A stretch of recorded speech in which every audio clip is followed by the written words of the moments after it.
Queen Victoria, stoic, aloof, the epitome of Victorian propriety. John Brown, a rugged Scotsman, a man of the people, their connection, unthinkable. Yet history tells a different story, a tale of an unlikely friendship that shocked Victorian society and left its mark on the very heart of the British Empire. Imagine the whispers in the gilded halls of Buckingham Palace. What did they talk about, this queen and her confidant? What secrets did they share? Was it love? Was it friendship? Or something else entirely? Their story is a human one. It's a story of grief, loyalty, and the complexities of human relationships. It's a story that challenges our assumptions about power, love, and what happens behind closed palace doors. Join us as we delve into the fascinating world of Queen Victoria and John Brown. The year is 1849. Prince Albert, Queen Victoria's beloved husband, seeks a personal attendant from Balmoral, their Scottish estate. Enter John Brown, a strapping Highlander known for his loyalty and no-nonsense demeanour. Little did anyone know this seemingly insignificant event would forever alter the course of Victorian history. John Brown was a man of simple origins, a stark contrast to the grandeur of the royal court. Yet, he possessed an undeniable charisma and a gruff honesty that resonated with the Queen. Victoria, still mourning the loss of her beloved mother, found solace in Brown's straightforward manner and unwavering devotion. Their initial encounters were formal, dictated by the rigid protocols of the royal household. However, beneath the surface, a connection began to form, a shared understanding that transcended their vastly different backgrounds. Victoria, accustomed to the flattery and deference of courtiers, found refreshing honesty in Brown's blunt assessments and down-to-earth humour. This unlikely friendship, budding in the rugged beauty of the Scottish Highlands, would soon blossom into a relationship that would captivate and scandalise a nation. As the years passed, John Brown's role within the royal household evolved significantly, becoming more integral and indispensable. No longer just a gillie, he became the Queen's constant companion, her trusted advisor, and her rock in times of personal turmoil. His presence was a steadying force, providing her with a sense of stability and comfort that she desperately needed. Victoria, still grappling with the immense grief of losing Albert, leaned heavily on Brown's unwavering support. His empathy and understanding were a balm to her wounded heart, helping her navigate the choppy waters of her sorrow. He accompanied her on rides through the Balmoral estate, his presence a comforting reminder of her beloved Scotland and a link to a simpler life she longed for. These rides were not just a pastime, but a therapeutic escape from the pressures of royal duties and the weight of her grief. Victoria, in her private journals, referred to Brown affectionately as my dearest friend and my devoted Highlander, her words hinting at the depth of their bond. These entries reveal a side of the Queen that was rarely seen by the public, a woman who found solace and joy in the company of a trusted friend. Their closeness, however, did not go unnoticed.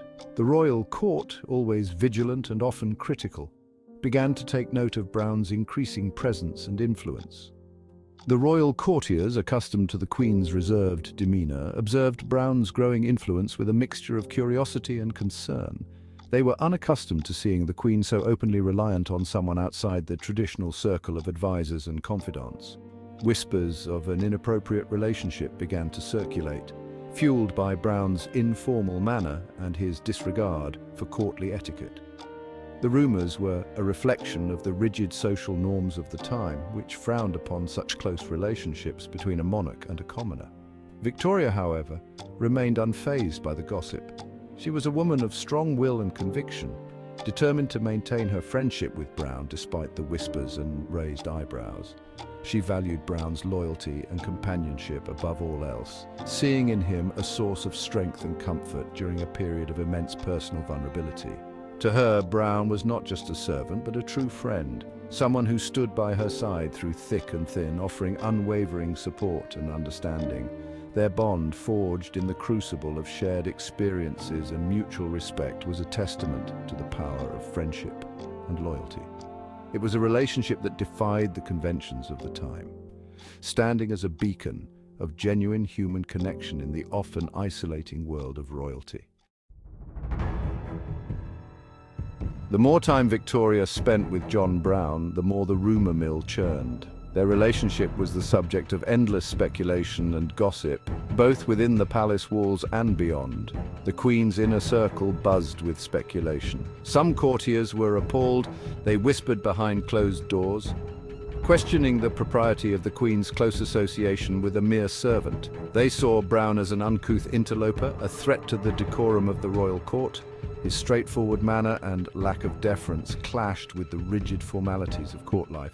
Others saw a different side to the story. They recognized the profound impact Brown had on the Queen's well-being. They witnessed the Queen's genuine happiness in Brown's company, a stark contrast to the grief that had enveloped her since Albert's death. Brown's presence seemed to lift a heavy burden from her shoulders. They saw a woman finding solace and companionship in a time of immense personal loss. For Victoria, Brown was more than just a servant. He was a confidant and a friend who provided comfort during her darkest days. However, whispers within the palace walls couldn't be contained forever. The rumors began to seep out, reaching the ears of the public.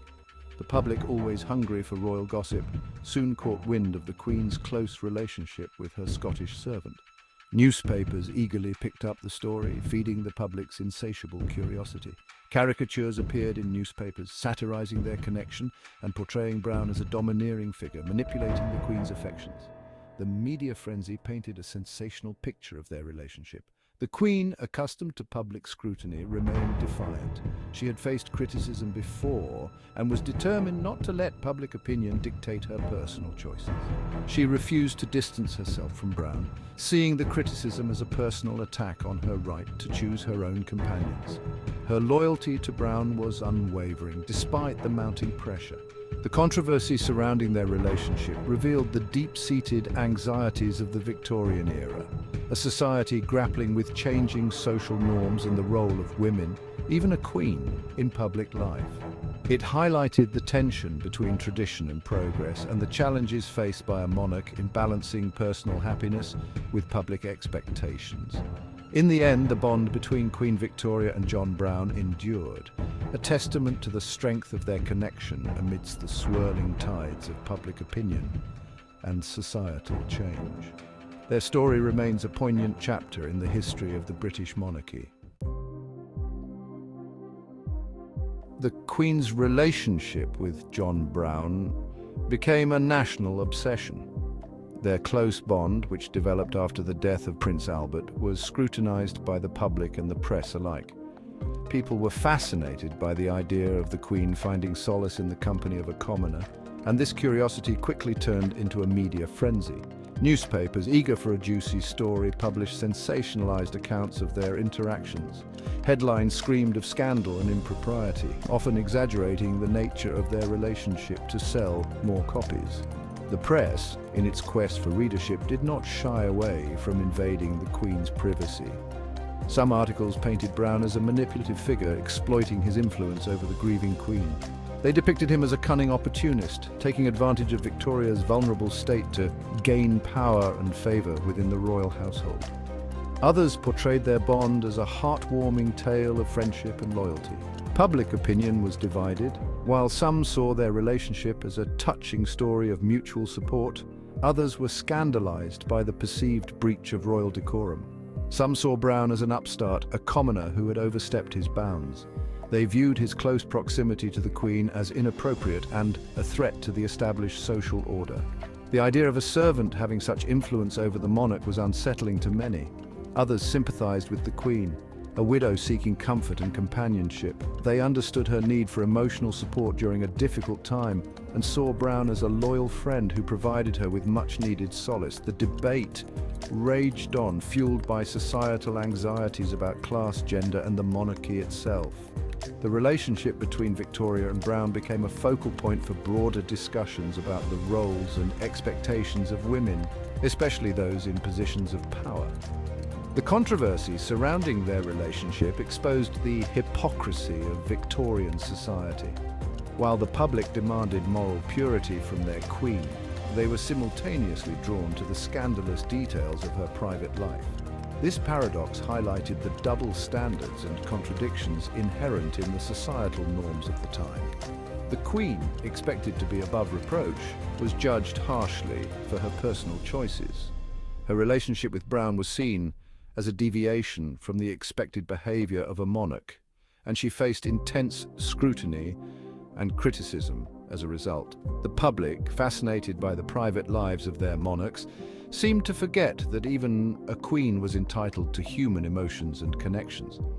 The intense focus on her relationship with Browne overshadowed her right to personal happiness and companionship.